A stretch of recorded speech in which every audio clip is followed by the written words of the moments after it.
But wait, there's more. Yeah, you guys thought I was done yesterday? I got plenty more to talk about, especially with so much interesting data starting to surface. As many of you know, Super Mario Galaxy 1 plus 2 ended up getting announced during the most recent Nintendo Direct back on September 12th. I think if the Switch 2 ever does fail, we will all look back at September 12th as the day where everything officially shifted for the console. I mean, I still think the downfall started back on April 3rd, but whatever, everybody else will agree that this Direct was pretty much the last straw for Nintendo.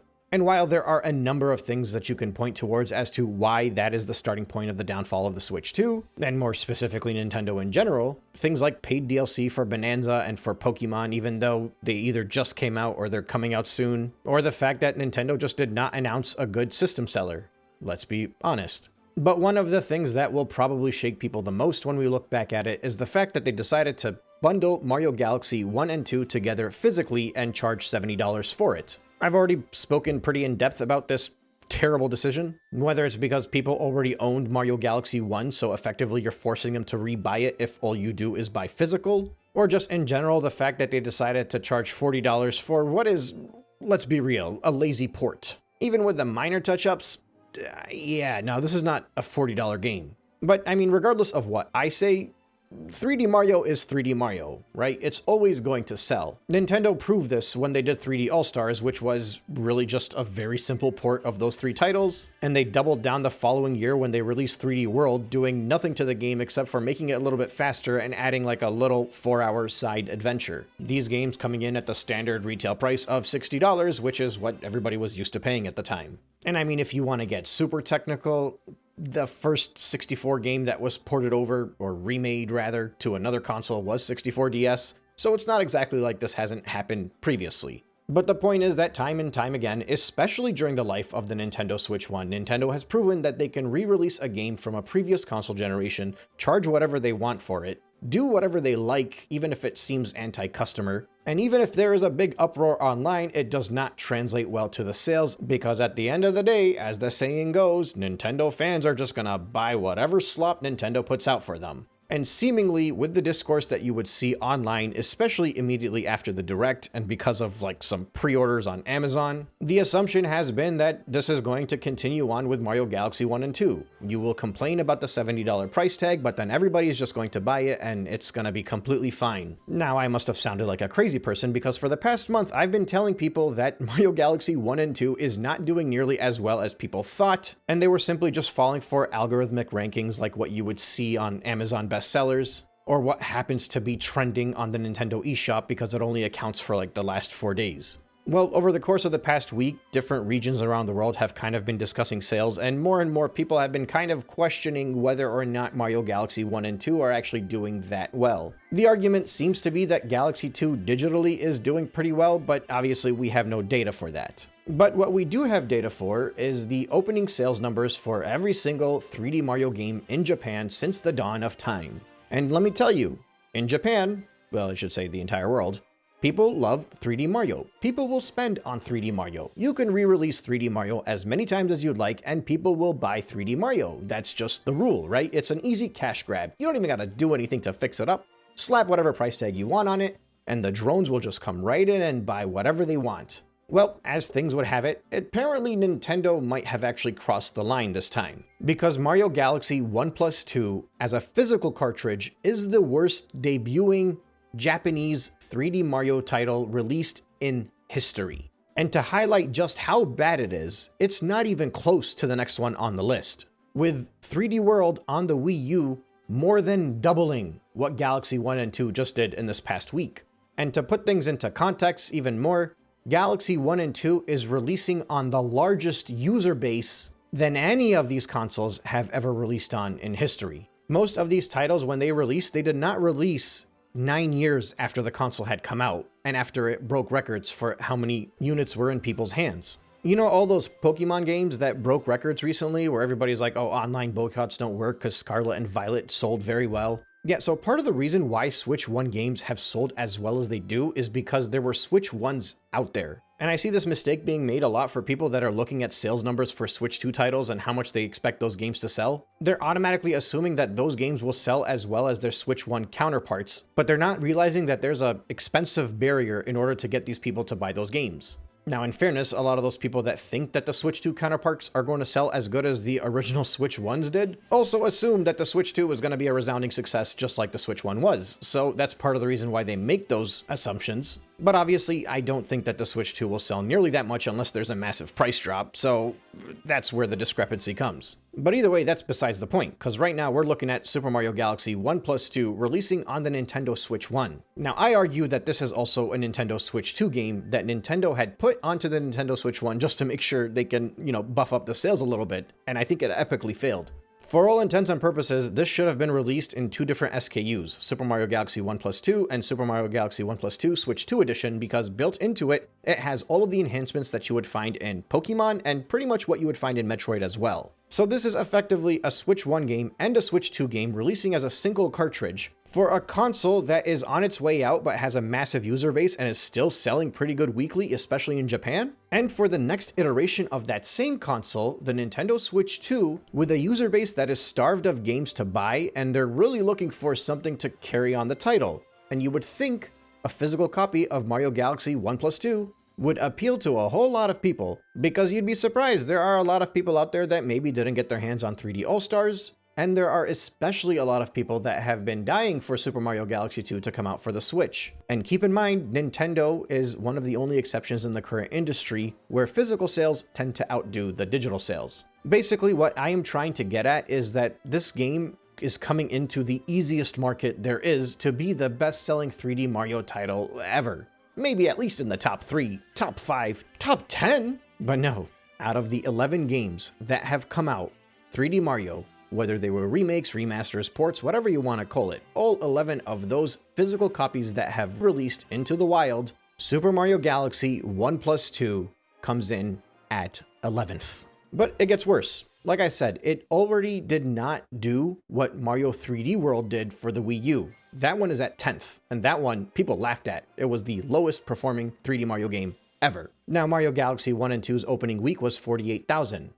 The second week of 3D World was 39,000. So week 1 beats week 2 in this case. That was number 10. Let's move up to number 9. Nintendo DS, Mario 64 DS, debuts and sells 120,000 copies. This was obviously a launch title, so it was tied to the sales of the DS, but you have to consider that there were supply constraints for this too. But it also meant that if you wanted to play Mario 64 DS, you had to buy a whole console and a game with it. But regardless, Mario 64 DS comes into the picture, sells 120,000 in its first week, and then in its second week, it sells 53,000, which also beats what Switch 1 and 2's Galaxy 1 and 2 did on its first week. Now, by the third week and onwards, it's like getting major holiday bumps, so the number actually goes up from there, but we won't count those weeks. Next on the list is Mario 64. This one was kind of hard to find data on. I found some numbers saying 162,000. I didn't find any of the following weeks, so we're just gonna jump past this one. I could be wrong. This one could technically be in 11th place for all I know. But from my understanding, the Nintendo 64 did manage to sell more than 100,000 units in Japan, at least in its first week. And I'm guessing most of the people that bought a Nintendo 64 wanted Mario 64 as well with it. So I'm going to leave it here. And if it turns out to be wrong, somebody else can fix it. Honestly, even if I took it out of this chart or if I put it in last place, that wouldn't invalidate anything in this video except for instead of saying worst, I would be saying second worst. But let's move on to the next one. So now we're going to go back to the Switch and we're going to go back to a port. And we're going to go to a port that actually has one of the same games that are in it. Super Mario 3D All-Stars. $60 for 3 games. So it's much more appealing, obviously. There was a lot of rage towards this title. People did not like the fact that Nintendo was making it a limited edition collection. People did not like the fact that Mario 64 was not going to be ported into widescreen. People did not like how lazy it was. And until now, people look back at it as one of the worst ports in the history of gaming. I personally think it's a bit of exaggeration and I love this title, but to give you an idea, there was a lot of rage towards this game in the same way that Switch 1's Galaxy 1+2 did, and that's what people are like pointing at. They're like, oh, what do you mean? People are just going to buy it anyway. This is one of the reasons why they think so. Super Mario 3D All-Stars comes out for the Nintendo Switch in 2020, and on its first week does 210,000. On its second week does 64,000, and on its third week, that's when it finally drops below what Galaxy 1 and 2 did, and it sells 34,000. Now in the following year, Nintendo decides to port over a game that had released on the Wii U, something that was very common practice during the Switch 1's life, and a lot of the reason why the Switch 1 was as successful as it was, and a lot of the reason why Nintendo assumes that with Switch 2 editions and all of these lazy ports, they can get away with it again. They release 3D World plus Bowser's Fury. Once again, there's outrage. There are people saying they would never buy this game because Nintendo is charging too much. They're saying, why would you pay for a Wii U title $60 in 2021? They'll call you shills, they'll call you bootlickers, and they'll hate on you because you think this is a good deal for like that little 4-hour adventure that comes on the side of it. But still, the loyal fandom in Japan spoke. 250,000 units sold on its opening week. 98,000 on week 2. 75,000 on week 3. 54,000 on week 4. 42,000 on week 5. That's when it finally drops below what Galaxy 1 and 2 did on its opening week. Next up, you have Super Mario Galaxy on the Wii. I don't have anything fancy to say about this. Mario Galaxy came out on a Wii that was just very healthy in its first year of life. This game was basically supply constrained because people couldn't get a Wii and they could barely get a hold of this game, and it was like before digital games became a thing. But despite that, they managed to sell 256,000, followed by 78,000, followed by 43,000. That's when it's below Galaxy 1 and 2. Beyond that, you got Mario Sunshine. It comes in at a whopping 281,000, followed by 103,000, 60,000, and then 40,000 in week 4. And then you have the very popular game, Super Mario Galaxy 2. 338,000 units sold in its first week. Obviously, the Wii is very healthy at this point in time. It's the exact same game that's being released now, but it's obviously charting much better because it's not an overpriced port. 338,000 week 1, 116,000 week 2, 72,000 week 3, 49,000 week 4, 38,000 week 5. And then moving up to second place, we have the 3DS's 3D Land. Now, obviously, this game came out when the 3DS kind of had its second wind. It was almost like a second launch for this console by this point in time, and it was a handheld and it was much more affordable. But the user base was still fairly small. Either way, it comes in at 345,000 units sold in the first week, followed by 88,000, followed by 53,000, and then it jumps straight into the holiday where the numbers just like fly off the charts. And then finally, you have what I consider the GOAT, and what the current folks out there are trying to spin otherwise. Although, in fairness, I think that Galaxy 2 and this game are the GOAT. Obviously, it's Super Mario Odyssey. Now, Super Mario Odyssey releases to a supply-constrained Nintendo Switch. It releases at a time where the console is sitting at roughly 2 million sold in Japan, which is very similar to where the Switch 2 sits at the moment. Now, you might ask if I'm implying that maybe the Galaxy 1 and 2 enhancements would move Switch 2 units, but no, of course not. I would not think that. That's like dumb. But the main reason I'm mentioning it is because there is a Switch 1 massive user base in Japan, and there is also a Switch 2 user base in Japan with similar numbers that what Odyssey have. So again, the odds are really stacked in favor of Galaxy 1 and 2 to at least rank. Because to give you an idea, Super Mario Odyssey launched and sold 512,000 units in its first week. In its second week alone, it sold 126,000 units. Week 3, 66,000, week 4, 49,000, week 5, 68,000, and then week 6 back down to 49,000, pretty close to the Switch 1 and 2 collection. If I'm not mistaken, Odyssey's week 6 actually outsold it by a few hundred, but it just rounded up on the table. But yeah, so what did we learn from all this? Because I think I know what my takeaway from this is. First off, Nintendo makes a crap ton of money reselling 3D Mario games because even Galaxy 1 and 2, with the little effort they put into it, that 48,000, that's gonna look really pretty later for them. Secondly, it is my opinion that Nintendo nowhere near expected this thing to sell as low as it did. Because I mean, even if you're looking at worst case scenarios and expecting it to sell like 3D All-Stars, that's 200,000 right there, maybe even like 150,000, anything over 100K. Come on, it didn't beat 3D World on the Wii U. So you're going to see a lot of people trying to shrug this off. They're going to try to celebrate it as like a good debuting for a port. They're going to be like, oh, it was second place this week. It's like still charting, despite the fact that these are old games. That's how much people love it. But objectively, this is the worst debut of a 3D Mario release, whether it's a remaster, port, anything ever. And there is zero chance Nintendo wanted it to sell this low, especially in its home country. Like, there's got to be somebody out there ringing a warning bell about how bad this just launched. And the thing is, like, we all know exactly why it was like this. They tried to force people to buy Galaxy 1 again, and they overpriced for the whole package.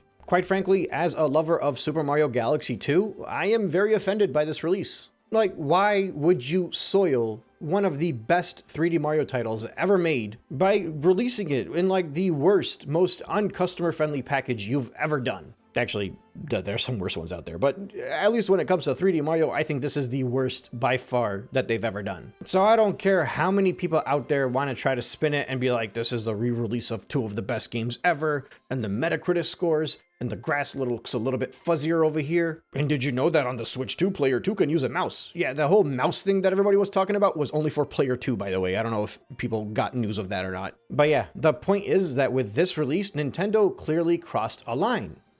Or did they? Because I have a different theory. I don't think Super Mario Galaxy 1 and 2 crossed the line. I mean, I think it looks like that as far as 3D Marios are concerned. I think people have actually woken up. And this is in Japan, mind you. This is not worldwide. So if it's like this in Japan, it's exponentially worse everywhere else. I think since the launch of the Nintendo Switch 2, people in Japan even have started to turn against Nintendo because of all of the crap that they've been pulling. Like, remember, the Switch 2, while yes, it is cheaper in Japan than it is everywhere else in the world, it's still more expensive for them than the Switch 1 was. They're dealing with a lot of the same hardships that we deal with, but it's just not quite as bad over there. But then they have the added bonus of the fact that Nintendo is like clearly withholding a whole crap ton of stock so they can release it later on and have a big bump either when Pokemon comes out or during the holiday season. So now you have all these Nintendo fans who are like, I've been trying to get a console for months now, and you're just waiting for Pokemon so that there can be an artificial bump to make people assume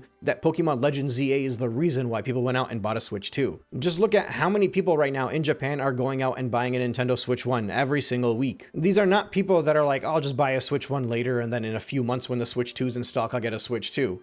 Like, no, they're like, forget it. I'm not going to bother with this console. Nintendo is overcharging for it, and they want to just play games and manipulate the market with how much availability they have over here. I'm just going to go buy myself a Switch 1. Why would I waste my time with these dumb games that Nintendo's playing? Here is my hottest of takes. I think Super Mario Galaxy 1+2, this exact same package, if it had released back before the April Direct, it would have easily doubled its sales. Easily. Maybe even with that $70 price tag in the United States. But I think genuinely there is a shift in the narrative all around the world about Nintendo, and I think a lot of people are starting to wake up to it, have already woken up to it, or are soon going to be waking up to it. Because if you have the largest user base and playing field available, and you can't even hit 3D World on the Wii U numbers, that's a bad sign, man. I don't care how many digital sales you think that Galaxy 2 carried this package on its own. However you want to spin it, Nintendo decided to release Galaxy 1+2 as a combined cartridge for $70 in the United States, almost 8,000 yen in Japan, and the people are just not having it. And this might actually be the very first time in like a decade where the price of a lazy release from Nintendo, something that they do quite often, has actual tangible effects. And you cannot deny this. Nintendo needs to do better. By the way, I've been enjoying making these tables, so feel free to screenshot them and share them wherever you'd like. Have a good one.